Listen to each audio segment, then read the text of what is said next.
మీనరాశి వారికి రాబోయే 48 రోజుల్లో మీకు జరిగేది తెలిస్తే ఖచ్చితంగా ఆశ్చర్యపోతారు. నక్క తొక్క తొక్కినట్లే అదృష్టం పట్టే డబ్బు అనేది మీకు చేతికి అందే అవకాశాలు అయితే ఉన్నాయండి. అయితే ఊహించని ఖర్చులు అనేవి కూడా చాలా ఎక్కువగా ఉండడంతో మీరు ఏదైనా పొదుపు చేసుకుందామని అనుకున్నా కూడా పొదుపుకి ఏమాత్రం కూడా ఉండకుండా చాలా ఖర్చులు అనేవి అనుకోని ఖర్చులు వచ్చి పడే అవకాశం అనేది ఉంటుందన్నమాట.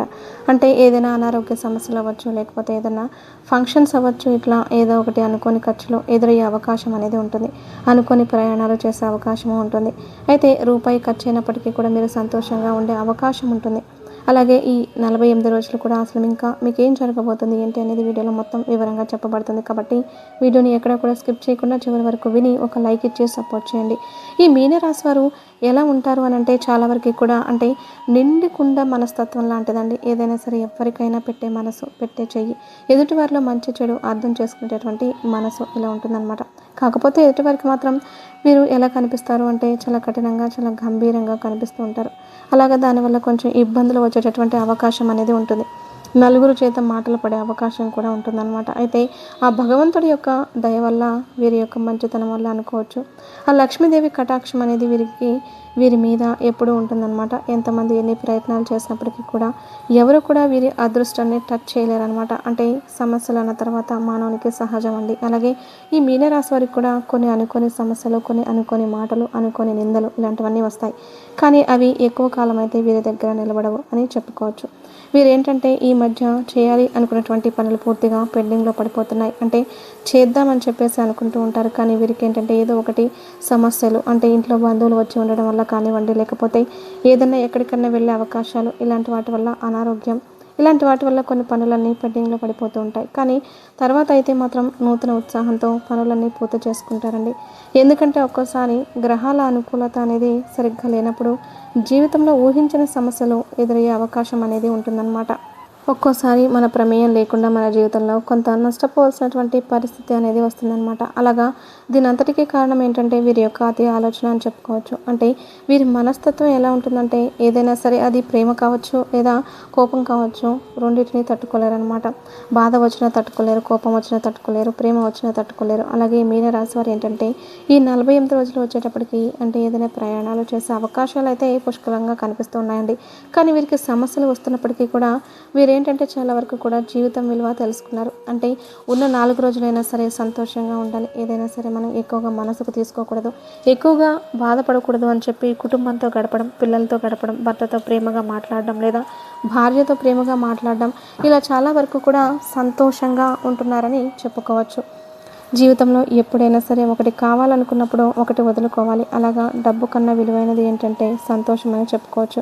మనిషికి ఎప్పుడైనా ఒక అనారోగ్యం వచ్చిందనుకోండి, ఎన్ని డబ్బులున్నా కూడా సుఖం అనేది ఉండదన్నమాట. కాబట్టి ఒక్కొక్కసారి గ్రహాల అనుకూలత అనేది లేకపోవడం వల్ల అతి ఆలోచనలు చేసే అవకాశం ఉంటుంది. ఒక్కోసారి తెలియక చాలా వరకు కూడా చిన్నపిల్లల్లాగా ఆలోచించాల్సినటువంటి పరిస్థితి అనేది వస్తుంది. దానివల్ల అనారోగ్య పరిస్థితులు వస్తాయి. కాబట్టి ఏది కూడా అతిగా ఆలోచించకండి. జీవితంలో ఏదైనా సరే భగవంతుడు ఎలా రాసిపెట్టి ఉంటే అలాగ జరుగుతుంది. భగవంతుడిని నమ్ముకోవాలి. మీకు లక్ష్మీదేవి ఆరాధన బాగా కలిసి వస్తుంది. అలాగే కాస్తంత సోమవారం కూడా శివాలయానికి వెళ్ళడం, ఇంట్లో కూడా శివుడికి పూజ చేసుకోవడం, శివుడి దగ్గర మారేడు దళం మీద దీపం వెలిగించడం, ఇంట్లో లక్ష్మీదేవి దగ్గర కూడా దీపం వెలిగించడం, ఆవు నేతితోటి ఇలాంటివి అంటే పసుపు రంగు ఒత్తులేసి ఆవు నేతి దీపం వెలిగించడం, ఇలాంటివి మీకు బాగా కలిసి వస్తాయి. మీకు మనశ్శాంతిని, తృప్తిని పెంచుతాయి. అయితే ఈ 48 రోజులు వచ్చేటప్పటికి వీరు బాగా బిజీగా ఉంటారు. ఎందుకంటే కాస్త ప్రశాంతంగా ఫ్రీగా ఉంటున్నారని చెప్పుకోవచ్చు. ఒకరోజు రోజు కాస్త బిజీగా ఉన్నప్పటికీ కూడా ఎక్కువ పర్సెంట్ ఫ్రీగా ఉంటున్నారని చెప్పుకోవచ్చు. అంటే వీరికి గత కొంతకాలంగా ఆరోగ్యం అనేది సహకరించకపోవడంతో ప్రశాంతంగా నిద్రపోవడం, టైంకి తినడం ఇలాంటివి ఆరోగ్యం మీద ప్రత్యేకమైనటువంటి దృష్టి పెడుతున్నారనమాట. కాబట్టి కొన్ని పెండింగ్ పనులు ఆగిపోయినా కూడా వాటి వల్ల ఇబ్బంది పడాల్సిన పని అయితే లేదు. రావాల్సిన డబ్బులు అంటే మీరు చేసిన దానికి మాత్రం డబ్బు చేతికి అందుతుంది. మీరేంటంటే అది చాలు అనుకుంటున్నారు. అంటే జీవితంలో ఏంటంటే డబ్బు కన్నా విలువైనవి ఏంటంటే తృప్తి, మనశ్శాంతి, ఆరోగ్యం అనమాట. ఆ జీవిత సత్యాన్ని మీరు తెలుసుకున్నారు కాబట్టి ఇక మీకు తిరిగి ఉండదని చెప్పుకోవచ్చు అనమాట. అలాగే మీరేంటంటే కాస్త గోవుకు ఆహారంగా పచ్చిగడ్డని తినిపించడం, కాస్త అరటి పండ్లు తినిపించడం, ఇలా మీకు దగ్గరలో గోశాల కానీ గోవులు కానీ ఉంటే వాటికి ఏదైనా ఆహార రూపంలో అందించండి. అలా చేయడం వల్ల మీకున్నటువంటి కర్మలు, దోషాలు, పితృశాపాలు తొలగిపోయి అవకాశం అనేది ఉంటుంది. అలాగే భోజనం చేసేటప్పుడు కూడా తొలి ముద్ద అన్నం కాకికి పెట్టడం వల్ల పితృదేవతల యొక్క ఆశీర్వాదాలు మీకు ఉంటాయని చెప్పుకోవచ్చు.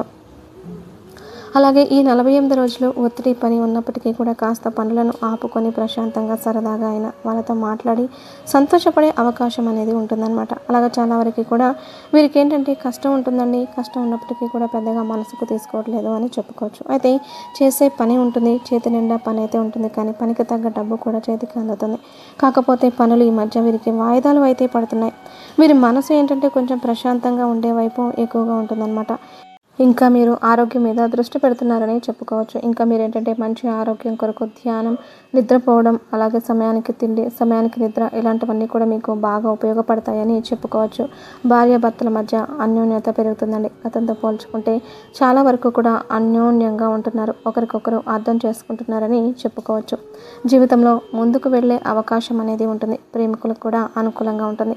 ఉద్యోగాల కోసం ఎవరైతే ఎదురు చూస్తున్నారో వాళ్ళకి ఉద్యోగ అవకాశాలు అయితే ఉంటాయి. గవర్నమెంట్ జాబ్ల కోసం ఎదురు చేసే వాళ్ళకి గవర్నమెంట్ ఉద్యోగాలు వస్తాయి. అలాగే డబ్బు చేతికి అందుతుంది. ఎవరైనా ఇవ్వాల్సిన వాళ్ళు కూడా వీరికి ధనం చేతికి ఇస్తారని చెప్పుకోవచ్చు అనమాట. అలా చాలా వరకు కూడా ఈ 48 రోజులు కాస్త సమస్యలు ఉన్నప్పటికీ కూడా మీ అదృష్టం వల్ల అది పట్టించుకోవట్లేదు. అలాంటివన్నీ కూడా ఎట్లా వచ్చాయో అలాగే వెళ్ళిపోతాయి అనమాట.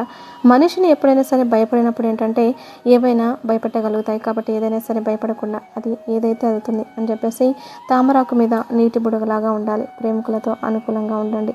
ప్రేమించేవారితో నచ్చిన వ్యక్తితో కాస్త ఫోన్లో మాట్లాడి సంతోషపడుతూ ఉండండి. అలాగే వీరు ఏంటంటే ఒక్కొక్కసారి కొన్ని పనులు ఏంటంటే వీరికి వ్యతిరేక స్థాయిలో ఉంటాయి. కొంతమంది మనుషులు ఏంటంటే వీరికి నష్టపెట్టాలని చూస్తూ ఉంటారు. కాబట్టి ఏదైనా సరే మనుషులతోటి ఎక్కువగా అతి చనువుగా ఉండకండి. అంటే మీరు చిన్నపిల్లలాగా ఎక్కువగా అతిగా ప్రేమిస్తూ ఉంటారు, అతిగా ద్వేషిస్తూ ఉంటారు అనమాట. అలా కాకుండా మీరు బ్యాలెన్స్గా ఉండగలిగినప్పుడు మీకు అంతా మంచి జరుగుతుంది. భగవంతుడి ఆశీర్వాదం వల్ల మీకు ఆ దైవాశిష్యుల పుష్కలంగా ఉంటాయండి. కుటుంబ విషయంలో చాలా వరకు కూడా తృప్తిగా ఉండే అవకాశం అనేది ఉంటుంది. నచ్చిన ఆహారాన్ని తినే అవకాశము ఉంటుంది. నచ్చిన ఆహారం విషయంలో ఈ మీనరాశి వారు అస్సలు రాజీ పడరండి. వారికి ఏది కావాలనుకుంటే అది తెచ్చుకొని తినగలుగుతారనమాట. అలాగా తృప్తిగా ఉంటున్నారని చెప్పుకోవచ్చు. అంటే వీరికి ఆర్థిక పరిస్థితులు కూడా మెరుగుపడ్డాయి అనమాట. బిడ్డల విషయంలో సంతోషంగా ఉంటారు. అలాగే భార్యాభర్తల మధ్య కూడా చిన్న చిన్న లావాదేవీలు ఉన్నా కూడా అవన్నీ కూడా తొలగిపోయి అంటే ఒక్క మాట మీద ఉండి కుటుంబంతో అన్యోన్యంగా ఉండే అవకాశం ఉంటుంది. అత్తమామలతో సంతోషంగా అంటే అర్థం చేసుకొని వాళ్ళు కూడా బిడ్డలాగా చూసుకునే అవకాశము ఉంటుందని చెప్పుకోవచ్చు. అంటే ఒక మంచి అభిప్రాయం అనేది ఏర్పడుతుంది అనమాట. మీనరాశిలో ఉన్నటువంటి విద్యార్థులు ఎవరైతే ఉన్నారో వాళ్ళు మంచిగా చదివే అవకాశాలు ఉన్నాయి. పోటీ పరీక్షల్లో మంచిగా రాణించగలుగుతారు. చదువు మీద బాగా శ్రద్ధతో ఉంటారండి. ఏదైనా సరే ఒక్కసారి చూడగానే వెంటనే పట్టేసే టాలెంట్ అనేది వీరి దగ్గర ఉంటుందన్నమాట. అలాగే కొత్త కొత్తవి కూడా కనిపెట్టగలుగుతారు. తల్లిదండ్రుల వారి విషయంలో ఏంటంటే పిల్లల కోసం కష్టపడాలి, వాడిని ఉన్నత స్థాయిలోకి తీసుకురావాలి అని తల్లిదండ్రులు కూడా చాలా కష్టపడుతూ ఉంటారండి. కాకపోతే ఒక్కోసారి బిడ్డల విషయంలో వీరికి మనశ్శాంతి అనేది ఉండదు. పిల్లలు ఏంటంటే కాస్త ఎదురు తిరిగి మాట్లాడడం వల్ల కొంచెం బాధపడుతూ ఉంటారు. కాకపోతే ఏంటంటే పిల్లలది ఏముందులే అంటే ఎవరి జీవితాలు వారికి అవుతాయి. కాబట్టి భాగస్వామి అనేవారు అర్థం చేసుకుంటే పిల్లలది పెద్ద విషయం కాదండి. అలాగా ఒక్కొక్కసారి ఏంటంటే బిడ్డల విషయంలో కొంచెం బాధపడుతూ ఉంటారు. అది కూడా పోతుంది. ఎందుకంటే వాళ్ళు కూడా అర్థం చేసుకుంటారు కాబట్టి నీకు గౌరవం ఇస్తారు. అలాగే మీ మాట తీరులో కూడా కొంచెం మార్పులు చేర్పులు చేసుకోగలిగితే ఇలాంటి బాధ అనేది మీకు ఉండదని చెప్పుకోవచ్చు అనమాట. మీరేంటంటే కాస్త నలుపు రంగు బట్టలు ఎక్కువగా వేసుకోకండి. అలాగే మీరు శనిదేవుని ఆలయానికి వెళ్ళి కాస్త నవగ్రహాల దగ్గర అంటే శనీశ్వరుడి దగ్గర నువ్వుల నూనె వేసి దీపం వెలిగించండి. శని నవగ్రహాల చుట్టూ ప్రదక్షిణం చేయండి. ఏదైనా అంటే పంతులకు ఏదైనా లేదా ఎవరికైనా పేదవారికి నల్ల మినుములు కానివ్వండి, కాస్తంత చెప్పులు కానివ్వండి, గొడుగులు కానివ్వండి ఇలాంటివి దానంగా ఇస్తూ ఉండండి. అలాగే కాస్త దేవాలయంలో కూడా ఏంటంటే భక్తులకు ప్రసాదంగా నిమ్మకాయ పులిహార లాంటివి పంచుతూ ఉండండి. ఇలాంటివి చేయడం వల్ల మీకు బాగా కలిసి వచ్చే అవకాశం అనేది ఉంటుంది. శనివారం పూట వెంకటేశ్వర స్వామికి తులసి మాలను సమర్పించడం, అలాగే ఆంజనేయ స్వామిని ఆరాధించుకోవడం ఇలాంటి వాటి వల్ల కూడా మీకు మానసిక ప్రశాంతత అనేది మెరుగవుతుంది. ఇలాగే ఈ 48 రోజులు వచ్చేటప్పటికి చిన్న చితక సమస్యలు ఉన్నప్పటికీ కూడా అవన్నీ కూడా సరి అవుతాయండి. వాటి గురించి మీరు ఆలోచించాల్సినటువంటి పని లేదు. డబ్బు అనేది ఖచ్చితంగా చేతికి అందుతుంది. మీరు జీవితంలో ఏవైతే కళలు కంటున్నారో ఆ కళలో కన్న సామ్రాజ్యానికి మీరు ముందు చేరే అవకాశం అనేది ఉంటుంది. మీరు తృప్తిగా బ్రతికే అవకాశము ఉంటుంది. ఎందుకంటే మనిషికి ఎన్ని కోట్లున్నా సరే తృప్తి అనేది లేనప్పుడు వాళ్ళు చాలా దురదృష్టవంతులుగా చెప్పుకోవచ్చు. కానీ మీరు ఆ తృప్తిని అనేది వెతుక్కోగలిగారు. ఆ జీవిత సత్యాన్ని తెలుసుకోగలిగారు కాబట్టి మీకు తిరుగు అనేది ఉండదన్నమాట. ఇలాగ ఈ 48 రోజులైతే మీకు అనుకూలంగా ఉంటుందండి. చిన్న చిన్న సమస్యలు వచ్చినప్పుడు కూడా వాటి గురించి మీరు ఆలోచించవద్దు. అంతా మంచి జరుగుతుంది. దైవారాధన చేసుకుంటూ ఉండండి. ఇలాంటి వాటి వల్ల మీకు ఇంకా బాగుంటుందన్నమాట. అర్థమైంది కదండి. మీన రాశి వారికి 48 రోజులు ఏంటి అనేది వీడియో నచ్చితే ఖచ్చితంగా లైక్ చేయండి, షేర్ చేయండి, ఛానల్ని సబ్స్క్రైబ్ చేసుకొని ఓం నమ శివాయ అనే ఒక చిన్న కామెంట్ చేయండి.